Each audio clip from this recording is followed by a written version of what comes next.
Dimulai ya. Ayo dimulai aja. Yuk. Yuk kita mulai. Iya kok Openingnya. Halo, selamat pagi, siang, sore, malam. Ya, ini podcast kita yang kedua ya ini ya. Iya, setelah yang pertama di matkul tips ya, ini iya, juga matkul ini juga. Konsepnya kita berbeda kali ini. Kita podcast biasa aja ya, nggak kayak yang waktu itu karena kita pengen yang lebih fleksibel, lebih ya enak buat didengar penonton, pendengar.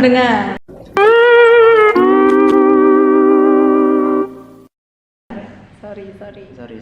Ya, kenalan lagi aja ya. Halo, kenalin aku Christian dan rekan saya. Aku Silva Aulia. Udah gitu aja ya. Ya, opening dulu ya, opening.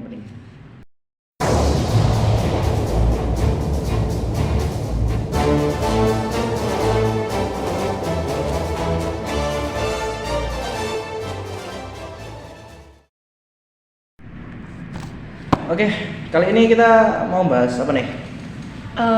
Ini katanya mau bahas Marxisme. Marxisme, ya. Apa sih? Marxisme itu apa ya? Marxisme itu sebenarnya dari ini paham. Bentar. Ini sebelum bahas Marxisme, kenapa kita harus bahas ini? Kenapa ini penting? Iya. Karena ini termasuk sejarah nggak sih? Maksudnya cikal bakal dari sosialisme, dari gerakan-gerakan sosial gitu. Jadi Marxisme ini adalah ideologi atau pemikiran dari orang-orang yang tertindas gitu. Begitu. Jadi sejarahnya sendiri, Karl Marx itu kan sebenarnya lahir besar di Jerman. Nah, di Jerman waktu itu banyak banget gitu loh, kayak ini aku bilangnya sih apa sih, beda kasta miskin dan si kaya. Gitu. Berarti perbedaan antara yang di bawah sama yang di atas. Betul. Gitu. Jadi ada kaum borjuis dan kaum proletar. Itu. Yang penting yang jelas adalah Marxisme itu lahir dari itu tadi, perbedaan kasta ekonomi tadi. Jadi Marxisme itu sebenarnya adalah pemahaman yang dimana membahas mengenai perbedaan atau konflik kelas antara kaum borjuis atau kaum pemilik modal dengan kaum proletar atau kaum pekerja. Jadi kayak semisal gini nih, orang yang punya duit itu kan bebas ya mau ngapain aja ya. Nah, hal itu membuat yang pekerja ini susah. Mereka kerja, misal kerja itu berapa sih satu hari itu? 8 jam ya? 8 jam. Nah, kerja 8 jam. Mereka pekerja-pekerja ini bekerja bisa sampai 12 jam. Tapi upahnya nggak setara. Nah, hal itulah yang menjadi cikal bakal lahirnya Marxisme. Seperti itu. Contoh nih, dalam materialisme historisnya itu ada keyakinan bahwa perkembangan teknologi dan ekonomi atau kondisi material adalah pendorong utama perubahan dalam masyarakat dan sejarah. Betul ya, karena adanya teknologi, adanya kondisi ekonomi yang berbeda itu bisa menciptakan perubahan dalam masyarakat. Lalu adanya konflik kelas seperti yang saya jelasin tadi, kan ada konflik antara kaum borjuis dan kaum proletar yang dimana itu merupakan bentuk kapitalisme. Nah, kapitalisme ini menciptakan ketidaksetaraan yang inheren, memicu perjuangan antara pemilik alat produksi atau yang punya duit nih, kaum borjuis, dengan kelas pekerja atau kaum proletar. Lalu faktor lain, ada eksploitasi tenaga kerja. Nilai lebih atau surplus value dari pekerja yang diambil oleh pemilik modal yang dianggap sebagai bentuk eksploitasi. Ya kayak tadi itu yang saya bilang, sebenarnya harus 8 jam tapi 12. Melebihi dari ketentuan. Iya, batasnya. Nah, itu kan nggak cocok tuh sama kaum pekerja, jadi menyebabkan adanya pemberontakan. Nah, revolusi dari Marxisme ini memprediksi bahwa konflik kelas akan memuncak dalam revolusi proletariat untuk menggulingkan kapitalisme. Jadi sebenarnya ini itu bukan cikal bakal ya, ini itu mengambil dari paham sosialis, jadi paham-paham dari kelas bawah gitu. Nah, ini berikutnya ada sosialisme dan komunisme. Sosialisme adalah fase transisi di mana alat produksi dikendalikan oleh pekerja, yang akhirnya akan mengarah pada komunisme.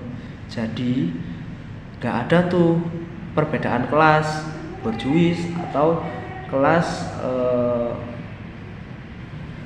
proletar gitu. Berarti ini yang sosialisme. Yoi. Jadi sosialisme itu sebenarnya adalah paham yang dimana pemilik, ini kita bahasnya secara ekonomi aja ya biar gampang. Jadi pemilik modal itu yang punya ya pekerja, semua diatur oleh pekerja gitu. Beda ya kalau dalam politik ya. Kalau dalam politik sosialisme itu berarti ya kamu ditanggung oleh negara, tapi kamu harus siap perang kalau semisal negara butuh kamu. Iya.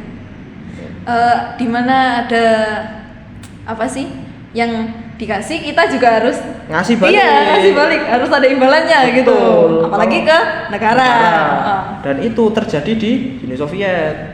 Oh, gitu. Itu terjadi di Uni Soviet pada waktu itu. Ya benar komunisme, tapi apakah masyarakatnya makmur? Enggak kan? Enggak. Kelaparan di mana-mana pada waktu itu. Terus kita bahas berikutnya kan tadi Marxisme nih. Iya, udah. Sebenarnya Marxisme itu gini. Marxisme itu juga penyebar. Nggak cuma di satu negara, tapi bisa nyebar. Betul. Itu nyebar ke lupa ya? Inggris, Prancis, gitu-gitu. Contoh bukti nyata itu ini, kalian kalau nonton Peaky Blinders di episode 2 itu mulai itu ada satu tokoh yang dimana tokoh ini tokoh sosialis. Nah, itu diburu itu karena ya itu tadi bikin para pekerja mogok kerja. Nah, itu kan salah satu bentuk perlawanan tuh, perlawanan para buruh. Betul. Nah, berikutnya kita mau bahas tentang Leninisme. Leninisme itu adalah paham yang diciptakan oleh Lenin sendiri, Vladimir Lenin.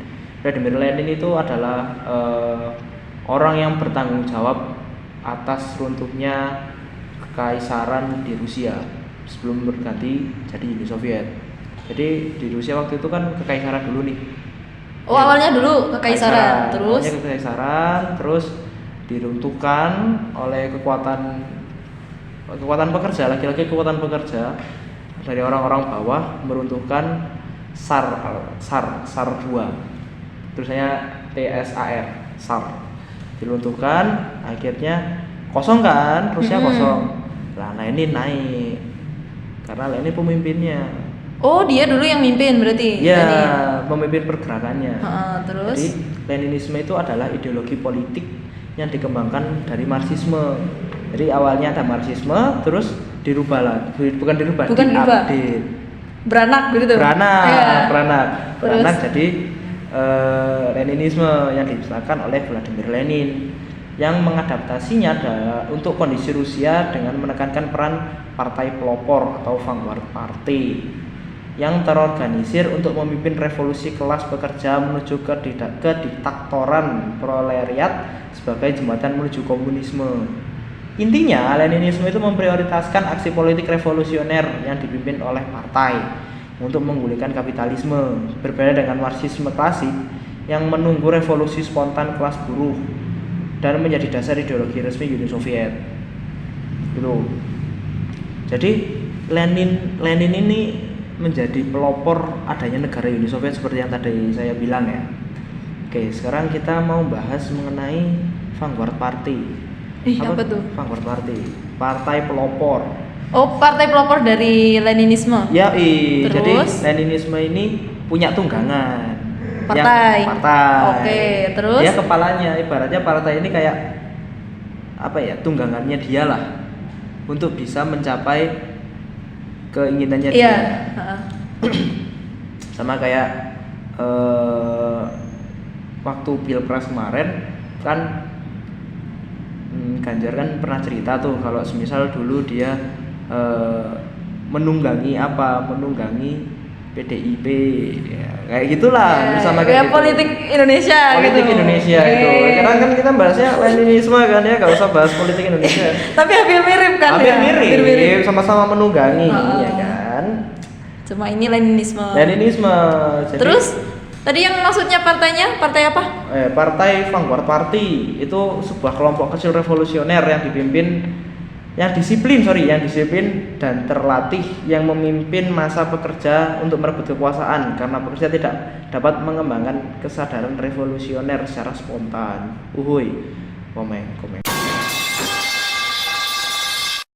Ya, dikit-dikit lah ya. Kaget. Sorry. Tiba-tiba jokes. Ngelamun. Oke. Itu tadi kan udah partai yang di Leninisme kan ya? Ya, Cuplikan dari Leninisme udah, Marxisme udah. Terus ada lagi nggak? Ada lagi nih. Yang Apa menjadi cikal bakal tugas ini ya. Aku mau bahas mengenai nenengisme. Nenengisme. Wih, apa lagi? Jadi nenengisme itu apa sih ya kan? Banyak mungkin teman-teman bertanya-tanya apa itu nenengisme. Nenengisme itu sebenarnya nama orang. Balik lagi. Neneng soalnya kan? Neneng. Marxisme dari Karl Marx. Iya. Leninisme dari Lenin. Lenin. Nenengisme Dari neneng. Iya kan? Wah. Ya, unik. Betul, sangat unik. Saya aja kaget. Ini tuh mulai ada sejak Maret tahun ini. Yoi. Jadi tahun ini tuh emang banyak banget gergerannya ya.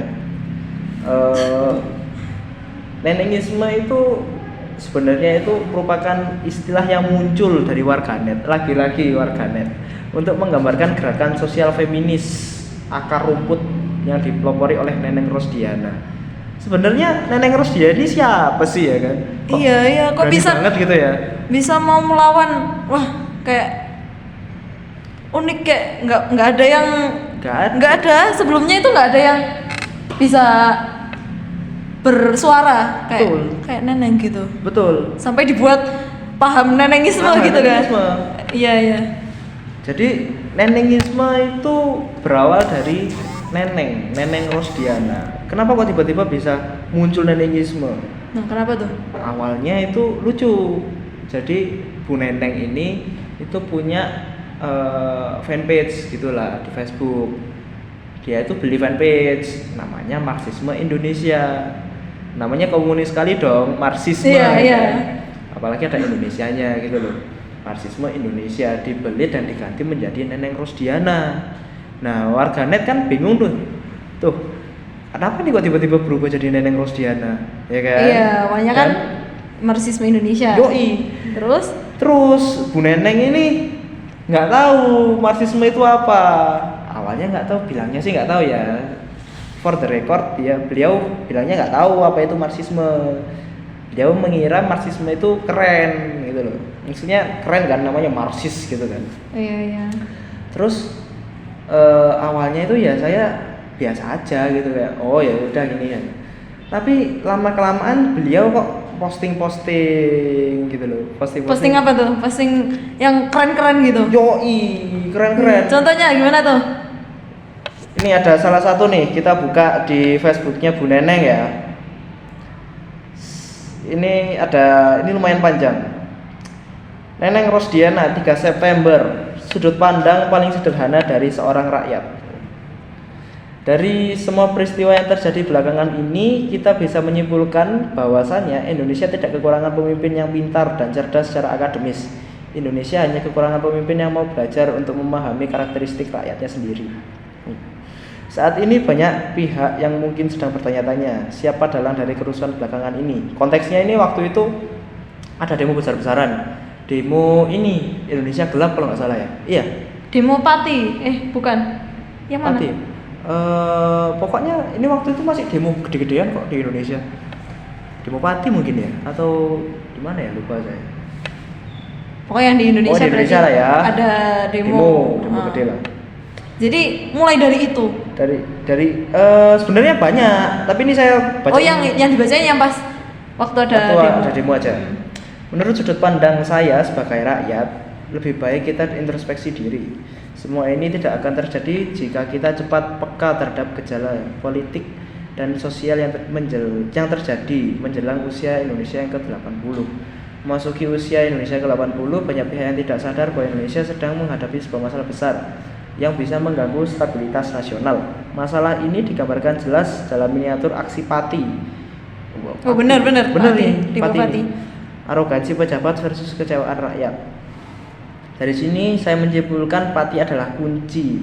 Oh, beliau bilang Pati adalah kunci. Apa nih? Kunci. Kenapa Pati adalah kunci? Kan ini berarti kan mereka kan di Pati kan demo. Buru-burunya tuh demo. Berarti kunci dari sebuah gerakan mungkin ya? Iya, kunci dari sebuah gerakan. Percaya atau tidak, saat Pati memanas seluruh mata rakyat mengarah ke sana. Mereka diam dan menunggu seperti apa respon dari pusat. Jika rakyat Pati menang, maka rakyat satu negara akan kembali tenang karena mereka percaya aspirasinya masih didengar. Tapi jika pejabat yang menang, arogansi pejabat lain akan semakin meningkat. Hasilnya pejabat yang menang. Pendapat saya ini terbukti benar. Tak lama berselang, di tengah gencarnya efisiensi anggaran, DPR secara sepihak menaikkan gaji tunjangan yang diakhiri dengan joget-joget seolah menertawakan rakyat. Ketika ada rakyat yang mengkritik, mereka membalasnya dengan video dan ucapan yang menyakitkan hati. Dari titik inilah masalah akhirnya meledak. Rakyat turun ke jalan dan kerusuhan terjadi di berbagai daerah. Oh iya nih, Indonesia gelap ini. Iya kan? Iya betul, Indonesia gelap ini. Jadi teman-teman, ini itu postingan Bu Neneng di tanggal 3 September yang berisi aspirasinya mungkin ya. Iya, suara beliau. Dan di bawahnya itu ada foto. Ini foto wanita tani habis pulang dari bertani ya ini ya. Iya. Iya, wanita tani yang pulang dari ibu-ibu tani. Pulang dari berkebun. Lalu captionnya beliau seperti ini. Jadi apa sih nenenisme itu? Kenapa sih Bu Neneng ini bisa seperti ini gitu loh? Dan bisa diangkat jadi nenenisme gitu, kenapa? Kalau ini menurut pandangan saya ya. Iya. Bu Neneng ini kan sebenarnya orang bawah. Orang maksudnya petani kan? Iya. Petani, buruh gitu ya. Masuklah ke salah satu poin dari Marxisme, kaum proletar. Terus ditambah lagi dengan profil Bu Neneng dahulu yang namanya Marxisme Indonesia berubah jadi Neneng Rosdiana, dan ditambah dengan seperti ini, postingan seperti ini, maka semakin kuat dong anggapan bahwa nenenisme itu adalah suatu ideologi yang baru gitu. Dan juga yang membedakan nenenisme dengan ideologi-ideologi yang lainnya, saya nggak bilang ideologi komunis ya, karena saya nggak melihat adanya komunis di sini.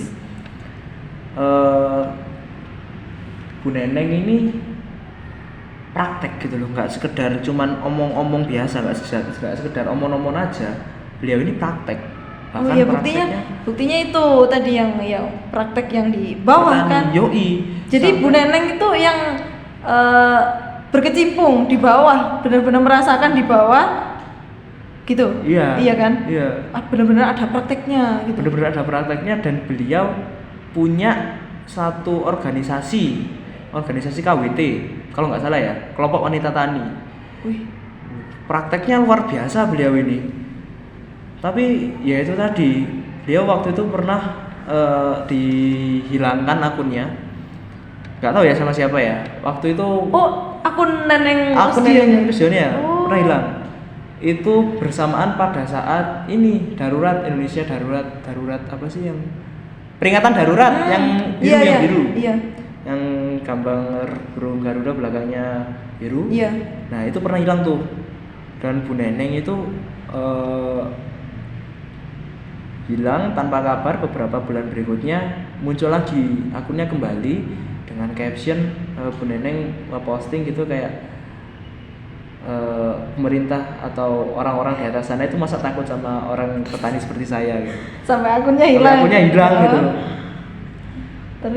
Terus sampai sekarang beliau masih melakukan apa ya, kritik-kritik sosial gitu loh.